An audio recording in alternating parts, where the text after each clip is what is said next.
Ram Charan fans కోరుకున్నది. అది ఏమిటంటే గ్లోబల్ స్టార్ రామ్ చరణ్ అభిమానులు మంచి కసి మీద ఉన్నారు. గేమ్ చేంజర్ పెద్ద దెబ్బ కొట్టడం ఎలాగైనా RC16తో బాక్స్ ఆఫీస్ బాకీ తీర్చాలని కోరుకుంటున్నారు. దానికి తగ్గట్టే దర్శకుడు బుచ్చిబాబు ఎప్పటికప్పుడు ఇస్తున్న ఎలివేషన్లు, అప్డేట్లు అంచనాలు పెంచుకుపోతున్నాయి.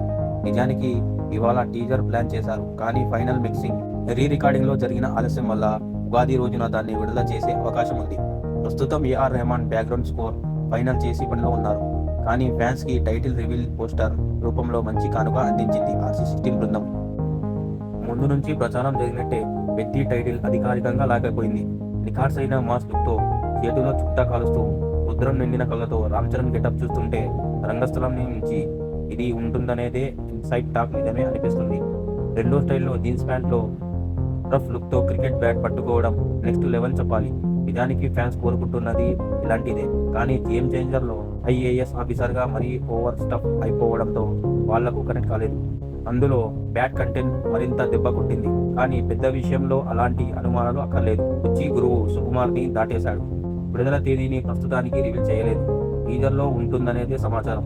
2026 మార్చ్ 26 ఖరారైందనే లీక్ ఎంతవరకు నిజమనేది తెలిసేది అప్పుడే. నానిది పారడైజ్ ఉన్నప్పటికీ ఇది మంచి డేట్ అనే ఉద్దేశంతో మైత్రి మూవీ మేకర్స్ దీని వైపు మొగ్గు చూపినట్టు టాక్. జాన్వీ కపూర్ హీరోయిన్ గా నటిస్తున్న పెద్దిలో శివరాజ్ కుమార్ పాత్ర కీలకంగా కానుంది. ఆయనకు సంబంధించిన ప్రీ ప్రొడక్షన్ ని వేగంగా తీస్తున్నారు. జగపతి బాబు, దివ్యాందు లాంటి ఆర్టిస్టులు, AR రెహమాన్ సంగీతం వగైరాలు అంచనాలు పెంచేందుకు దోహదపడుతున్నాయి. మొత్తానికి బర్త్డే బాయ్ రామ్ చరణ్ పెద్దితో హైప్ పెంచేశాడు.